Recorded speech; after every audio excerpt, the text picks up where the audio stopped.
네, 안녕하세요 여러분. 고생 많이 하셨습니다. 사회문화, 역시 4문제가 아니라 5문제, 심지어 어떤 친구는 6문제가 나왔다고 말하더라고요.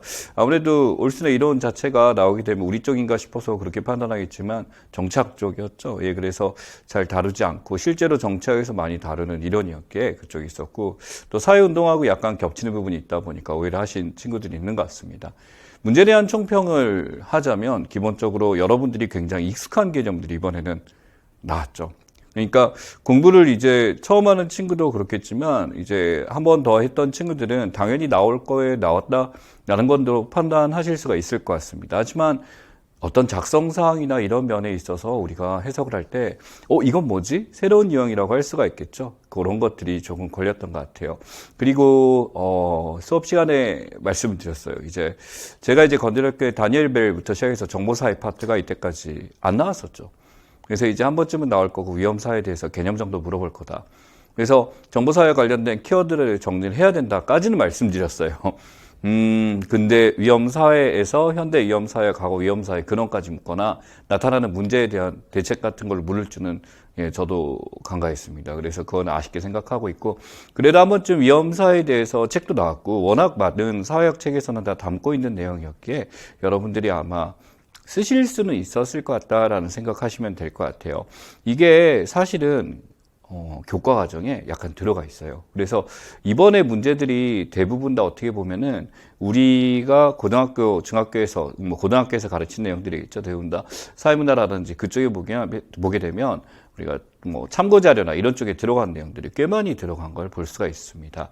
또한 평가원에서 이제 챙겨갈 수 있기 때문에 10회 때 드렸죠. 변수의 종류들에 대해서 체크업을 해야 된다라고 말씀드렸는데, 물론 1점 정도 배점이 될 것 같긴 합니다만, 쓰신 친구도 있고, 못 쓴 친구도 있는데, 우리가 알아야 될 독립변수, 종속변수에도 다른 변수들의 종류에 대해서 라는 거 파악하고, 그리고 복합적으로 윤리라든지 어떤 과정을 판단하는 문제가 역시 출제가 됐었죠. 조사방으로는.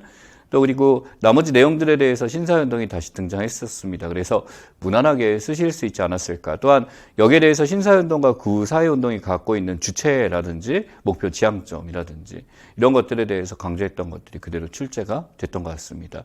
여기에 대해서 지금 말씀드리자면 다시 한번 말씀드립니다만, 기존에 우리가 알고 있었던 사회학 개론이나 교재적 차원을 넘어서서 막 확장된 지식을 요구하는 게 아니고요. 실제로 우리가 학교에서 지도하고 있는 내용들 기준으로 했다라는 건 본투 더 베이직이죠. 그래서 제가 보기에는 이번 문제는 굉장히 잘 낸 문제인가 아닌가라고 생각하고 있고요. 이게 적중이다 이런 게 의미가 없을 정도로 익숙하게 우리가 다뤄왔던 것들이기 때문에 긴장만 하지 않으셨다면 쉽게 접근할 수 있지 않으셨나라는 생각이 듭니다. 또 하나 변화가 문화가 안 나왔어요. 문화가 최근까지 굉장히 많이 괴롭혔었잖아요. 문화 인류학 쪽도 그렇고, 인류학 이론 한 번씩 다 다뤘죠. 그 다음에 거기다가 문화 패턴이라든지 유형이라든지 이런 것까지 출제를 하게 되면서 문화 인류학 쪽에 좀 더 방점을 찍고 많이 준비를 시켰었는데, 아쉽게도 그게 출제가 안 됐죠.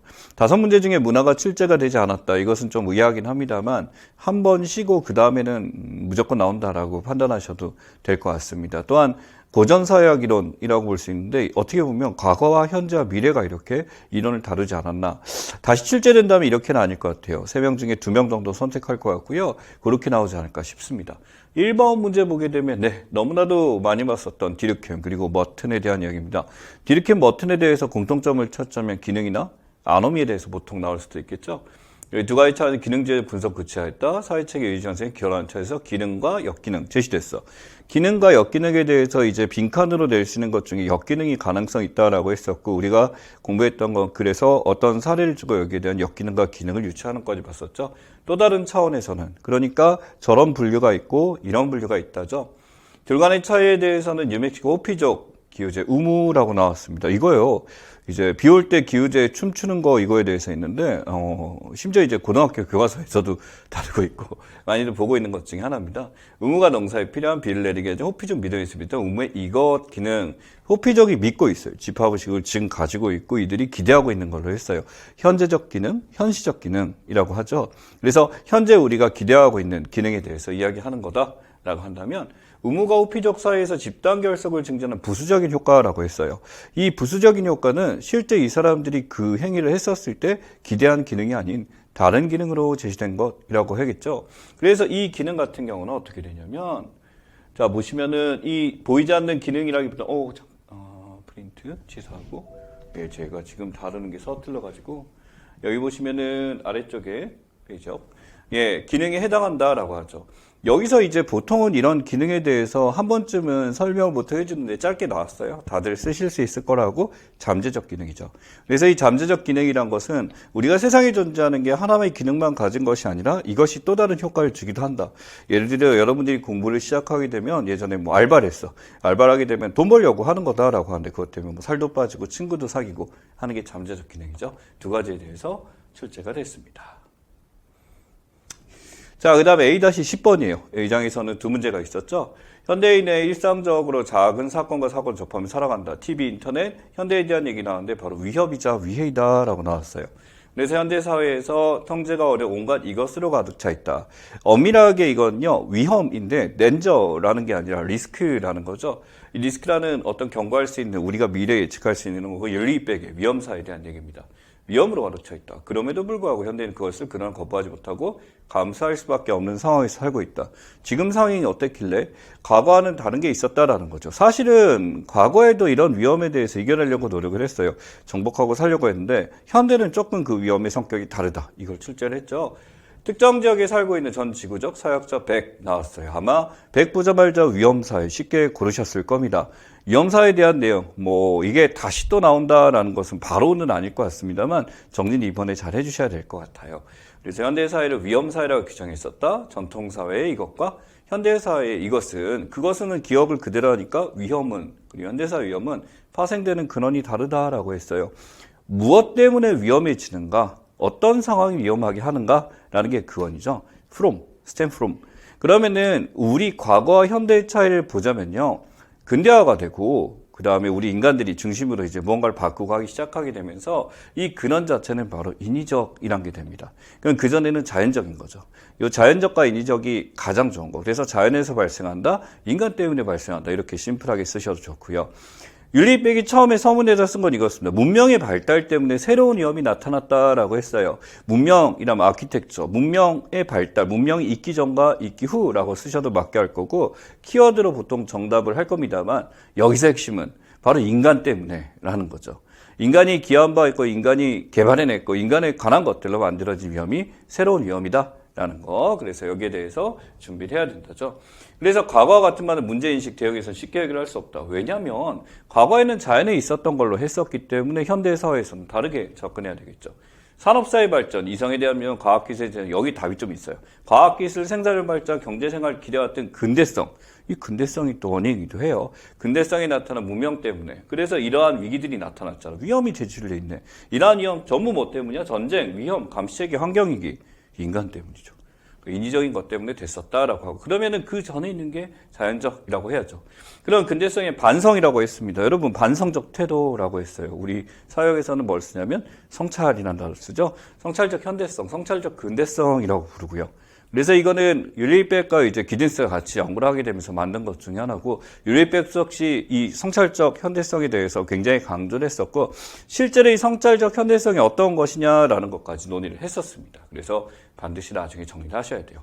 그래서 적근대성이니까 성찰이고 이제 출제가 이렇게 이어로 쓰는 게 아니라 필요한 단어에서 뺏어 쓴다는 걸 또 하나 유추할 수 있고요. 여기서 또 신기하게 보여준 게 하나 있습니다. 바로 뭐냐면 문장 형태를 만들어라라고 했죠. 여러분 이게 이상한 신장이라기보다 굉장히 친절한 거예요. 예전에는 주관식 쓸 때 어떻게 쓸지 모르겠다라고 답답해 했었는데 이제는 어떤 것은 무엇이며 어떤 것은 무엇이다라고 했기 때문에 저는 이제 나중에 문제를 낸다면 박스를 주고요. 이 문장에 들어가는 말로 써라. 암기선되는 문장으로 써라. 이렇게 쓸 것 같습니다. 이게 한 개만 나온 게 아니라 두 가지가 나왔죠. 전통사회에서는 자연에서 출발한 위기가 대표적이며 자연에서 자연이 근원이며 현대사회에서는 인위적인 문명이 근원이다. 이렇게 쓰는 게 좋습니다. 자, 그 다음 B1번입니다. 뒤에 있는 이 단답형을 또 저희가 정복했어요. 이거 재작년에도 저희가 먹었죠. 그러니까 이게 약간 단답형에서 사역에서 많이 가져오는 것 같기도 합니다. 이유는 저도 모르겠어요. 부르디에입니다. 부르디에 쿨타임 됐다라고 했었죠. 충분히 출제될 가능성 크다라고 했었고, 네 가지 형태의 자본, 다이렉트로 자본 물었습니다. 자본의 종류는 빈칸 렉이 되게 좋죠. 경제자본, 우리가 공통적인 건데, 이 아래에 있는 두 개의 자본들이 있습니다. 개인의 지식, 취향, 스타일 등을 의미하는 것, 소유와 증경태 띄지 않는다.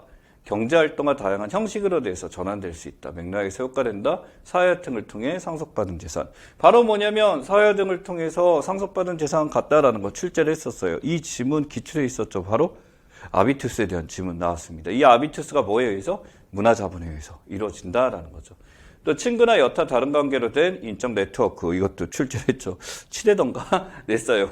그래서 바로 이게 뭐냐면 지속적인 관계로서 관계망, 사람들과 연결망이라는 거.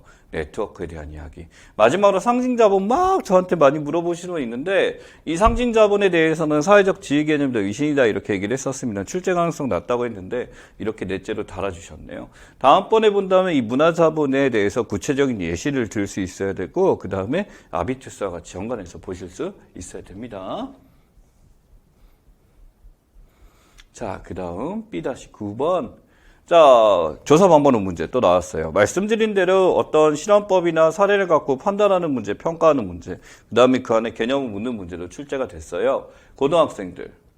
자, 중고등학생 그러면 모집단이 되죠. 여기서 표본 뽑을 거고, 스마트폰 사용하고 있다. 연구자는 스마트폰의 사용이라고 했어요. 이게 영향을 미치는 독립변수. 중고등학생에 어떤 영향을 미친지 알아보기 위해서인데 빼버렸어. 출제한다는 거지. A래요. 중고등학생 1000명 표본 뽑았습니다. 설문조사 했습니다. 조사 대상을 구하는데 어려움이 있어서 개인적으로 알고 있는 이라고 있어요. 내가 지금 잘 알고 있는 지인들을 통해서 표본을 구했어.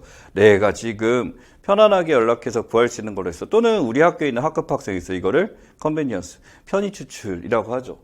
그래서 편의 추출은요, 확률이 아닙니다.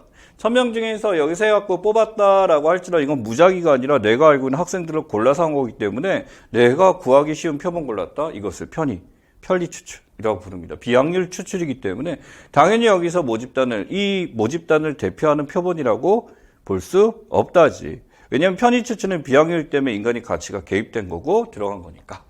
자, 그래서 학급자를 쓰겠다. 스마트폰 중독 정도 사용시간 측정했었고, 주관적 행복감 답이 나왔습니다.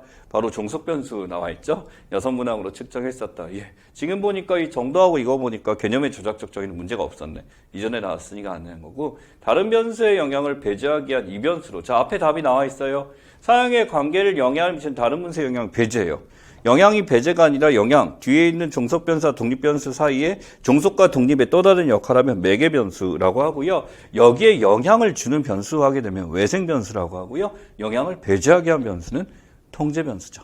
그래서 통제에 대한 이야기 써주셔야 되고요. 중고등학생 80명입니다. 동의롭고 두 개 집단 해갖고 나눠서 했네요. 80명이니까 실험법, 면접법 같아요.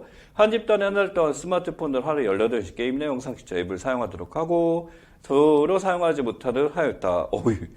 18시간째 게임이나 영상, 잠 몇 시간 잔 거야? 씻고 뭐하고 하면 6시간도 못 자게 된 거고, 한 달 동안 했대요. 학생들에게 부모에게 동의를 얻었다고 이렇게 해가지고 18시간 하는데 말도 안 되는 소리. 자, 이건 뭐냐면은 얘네들이 어떤 다른 생활도 못하려고 반대로 얘네들, 이게요, 학생들한테 물어보면 얘네들도 열받겠는데 얘네들 되게 열받아 할걸? 자, 이거는 인격 침해입니다. 사람들 어떤 생활의 사생활 침해나 인격에 대해 윤리적 문제 발생이라고 볼 수가 있겠죠. 그래서 니은은 자료 수집 과정에 문제가 있었다. 아까 뭐 편의 추출, 비확률 표본 추출 썼었다 써주셔야 되고, 디귿은 연구윤리에 문제가 있다. 왜? 사람들이 동의를 얻었다고 하지만 지금 사회화되고 성장해야 될 친구들한테 스마트폰을 미친 듯이 한 달 동안 18시간 하게 하고 다른 친구는 안 하게 했었으니까 문제가 되겠죠. 문제 갑니다. 기억에 해당한 용어. 예, 처음 시작할 때 나온 거, 종속변수, 기억에 해당한 용어는 통제죠. 예의 연구의 종속변수 주관적, 행복감이 되고, 모집단과 표본이라는 용어를 표현해서 써보자. 자, 편의 추출을 통해서 했기 때문에 모집단을 대표성을 가지고 있는 표본을 봤다고 하기 힘들다. 또는 모집단에 대해서 모수 측정에 오차가 있을 수 있다. 라든지, 표본과 두 개를 넣어서 쓰시면 되고, 디귿의 내용 구체적으로 쓸 거 연구윤리 나와 있네요. 연구윤리는 기본적으로, 예, 맞습니다. 사람들이 지금 원하는 거, 이 중고등학생 성장하고 학습을 해야 되겠는데, 통제를 해버린 거죠. 자신의 생활에 통제를 해버리니까 사생활 침해 우려가 있었고, 또한 여기서 윤리적 문제 발생으로 인해서 나타나는 거 쓰면 됩니다. 구체적으로 쓰라라는 거는 실제로 어떻게 윤리에 침해하였는가를 쓰는 거기 때문에 나와 있는 사례를 그대로 갖다 쓰셔도 돼요. 예. 자, 마지막 문제. B. 다한글을 읽고 작성 방법에 따라 서술하시오라고 나왔습니다. 60년대 음반 70년대 벌써 이제 많이 읽은 친구들 알 거예요. 60년 70년대 나오게 되면은 맞아요. 신사운동에 대한 이야기죠. 국가의 사회운동이 있다. 이른바 이운동이라고 부르는 새로운 유형의 사회운동 끝났어. 신사회. 자, 이는 그 이전의 사회운동, 자본주의 사회 계획활동, 구사회 쓰고 싶었어. 근데 구사회 쓰고 싶은데 이운동이나 이 정치운동과는 성격이 다르다라고 했으니까 정치운동과는 다른 거죠. 자, 그럼 두 가지. 노동운동이나 계급운동이 될 것 같아요. 자, 그러면 기업운동은 신사회운동이니까 차이가 있다. 운동의 이슈, 경제적 불평등이나 계급. 나왔어요. 경제적 불평등이나 계급이라고 나왔습니다. 계급이 노출돼 있으니까 지금 니은에 들어갈 거는 조금 다른 걸 써줘야 된다. 그지? 그러면 계급이 아니라 이거는 노동자운동, 노동운동이 되겠죠. 그 다음에 기업운동은 탈물질, 탈계획적 가치를 지향하면서 어떻게 지향하는지 나왔죠. 이거 갖고 탈물질적 계층이라고 그랬는데 이런 것 좀 애매하죠. 나와 있는 걸 써도 되긴 하는데 내용만 잘 읽어도 사실은 풀 수 있습니다. 주체 측면 벌써 답이 다 나왔어요. 기업과 니은에 해당하는 언어, 신사회와 노동에 대한 이야기. 디귿애들 이전의 사회운동에서의 주체는 누구이며 노동자들 하면 되겠죠. 노동자나 또는 사회적으로 계급이 낮은 사람들 쓰면 되고 경제적으로 불평등 받는 사람들, 사회적 약자들 나와 있는 대로 쓰면 됩니다. 여기 주체가 나와 있잖아요. 그 다음에 기업운동에서는 이것이다 라고 해 탈물질, 탈계급, 가치지향 나왔어요. 여기 보시면 측면에서 차이다라고 했기 때문에 이전의 사람을 포함하여 훨씬 더 다양한 주체들이 등장했다라고 써도 틀리지 않습니다. 이 주체의 핵심은요, 신사회운동 주체가 누구냐가 중요한 게 아니에요. 이전보다 굉장히 많은 사람들, 다양한 사람들이 나타났다라는 게 핵심이 되겠죠. 여기까지가 이번 사회문화 문제였습니다. 여러분들 아마 답 찾을 때 쉽지는 않으셨을 거라는 생각도 있지만 어떤 친구들은 그렇지만 아마 익숙하게 공부한 친구들은 좋은 성적 받으셨으리라 생각합니다. 그래서 채점 결과 지금 던져진 거 너무 신경 쓰지 마시고요. 자, 2차 준비 열심히 하신 거랍니다. 고생 많이 하셨어요.